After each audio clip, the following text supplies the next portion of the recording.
E os da tribo de Levi, para não se enriquecerem, eram os únicos que não tiveram uma terra para eles. Eles viviam sustentados dos dízimos que os outros davam.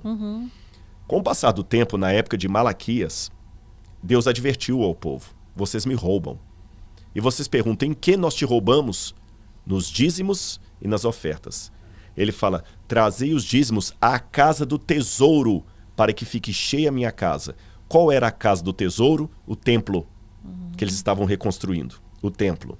Na época de Jesus, havia o shekel do templo. E Jesus nunca se opôs a isso. Já havia a questão de impostos e tudo? Havia impostos, né? E o imposto era separado do dízimo. Não fazia parte. Não fazia parte.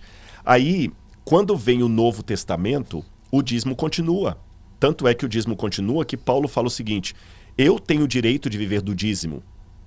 Mas como Paulo tinha um problema ali, que muita gente não aceitava o apostolado de Paulo por causa do passado dele, Paulo falou: olha, para evitar confusão, eu vou ficar trabalhando em tendas, fazendo tendas como eu sempre fiz.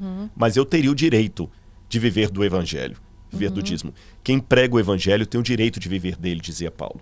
E as igrejas cristãs sempre tiveram o dízimo. Então a função do dízimo é a manutenção da obra de Deus. Então, elencando, qual seria o fator básico para o dízimo? Pagar a líderes, pastores, missionários.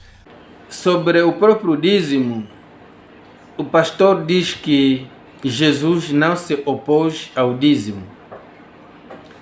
Quando Jesus está a falar sobre este assunto, ou quando nós estamos a falar deste assunto, ainda nós estamos na vigência da antiga aliança, porque o testamento só entra em função quando o testador morre, segundo Hebreu 9, 16 a 17. Jesus Cristo não tinha morrido. O Novo Testamento, a nova aliança, não tinha começado. Porque Jesus ia se opor à lei de Moisés. Por quê? Não faz sentido. Jesus não tinha que se opor à lei, porque ainda vigorava a velha aliança. Vigorava o testamento antigo. O testamento novo entraria em vigor depois da morte do testador. Hebreu 9, 16 a 17. E em relação a Paulo,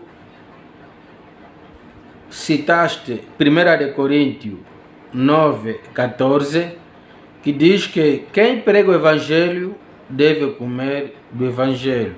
É verdade. Mas o Evangelho, viver do Evangelho, não necessariamente o dízimo. A passagem que você citou, 1 Coríntios 9, vamos ainda ler os versos 4 e 9. Os versos 4 e 9 dizem assim a palavra do Senhor. De 4 a 9, diz assim: não temos nós direito de comer e de beber? Não temos nós direito de levar conosco uma mulher irmã, como também os demais apóstolos e os irmãos do Senhor e Cefas? Ou só eu e Bernabé não temos direito de deixar de trabalhar? Quem jamais milita à sua própria custa? Quem planta a vinha e não come do seu fruto? Ou quem apacenta o gado e não come do leite do gado? Digo eu isto segundo os homens, ou não diz a lei também o mesmo?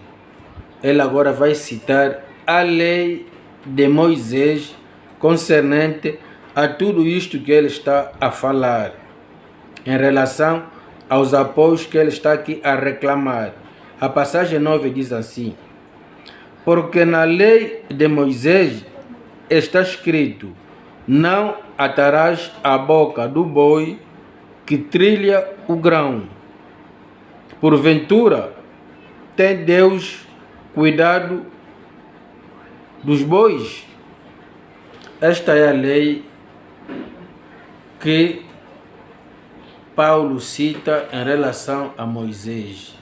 Não cita o dízimo. E vamos agora ler a passagem que prova de que Paulo não estava a se referir aqui do dízimo. Vamos ler 1 de Coríntios, capítulo 16, verso 1, diz assim: ora, quanto à coleta que faz para os santos, fazei vós também o mesmo que ordenei às igrejas da Galácia. Paulo vivia do Evangelho através de coletas, não através do dízimo. Na igreja primitiva não há nenhum caso de cobrança ou devolução de dízimo.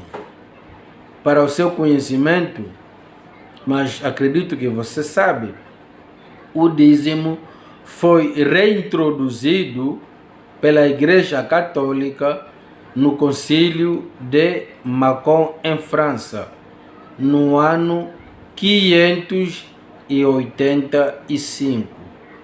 Mais pormenores pode investigar, também como podes investigar o livro A Confusão do Dízimo e o Dízimo da Confusão. Pode elucidar muito mais em relação a este assunto. Acho que é tudo sobre este quesito.